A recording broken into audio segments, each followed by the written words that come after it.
Welcome back. I'm talking about the challenges during recovery from my skin-sparing double mastectomy. So 2 things have happened. 1, I had a septic level infection, and 2, I had to have an aspiration. You have tubes that'll drain fluid down into these little bulbs, and that's about 7 to 10 days that you'll have these in, sometimes 14.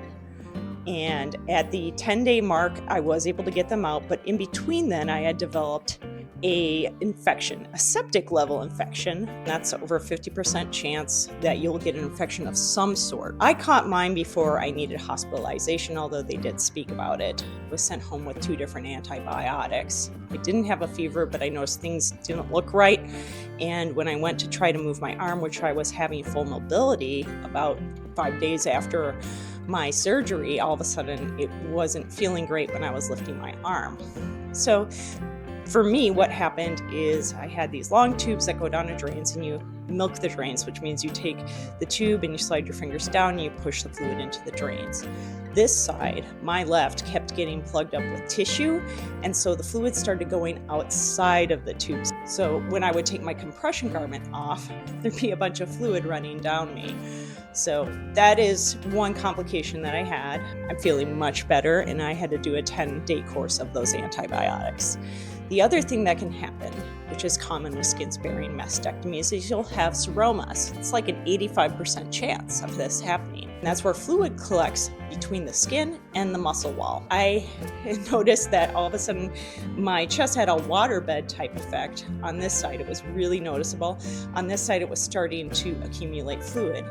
So I was messaging my care team, showing them the photos, and they decided for me to come in a day to let it get a little bit more fluid in there before they would take a needle in and take the extra fluid out, and that's called an aspiration.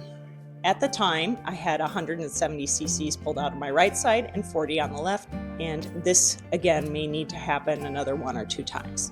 I was sent home in a very long elastic bandage that was about 6 inches wide, and I had to wear that for 48 hours, and it was so tight. I felt like I was being hugged by a boa constrictor. At one point, I had to try to unwind myself, put a washcloth here to create a buffer because the pressure on my sternum was so much, and they get rewrapped back up. And John and I had to hold it together with duct tape for it to hold.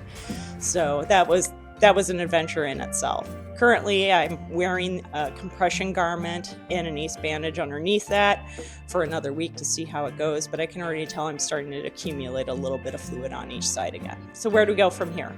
I do not get to see oncology until the very beginning, like the 3rd or the 4th of March. I did see some extra stuff I want to discuss with oncology on my addendum to my pathology report, so I'll get into that later when I have more facts. Pretty sure I'm going to be on some form of drugs to control or mitigate the chance of cancer coming back. Yes, I am cancer-free, but it's very typical to be put on medication to mitigate the chances of cancer coming back. March 20th, I'll be having a fat transfer from my lower body to my upper body, where the skin just is kind of thin and needs a little padding before we put in spacers, about 3 to 3.5 months after that. Then there'll be a waiting period of time before we exchange spacers for implants. Obviously, this is a timeline that doesn't allow for a lot of consistency in training. It's going to be hard to manage weight because there's going to be periods of time where I'm able to exercise the way I like to, and there's going to be some give and take there. There's going to be some recovery time there,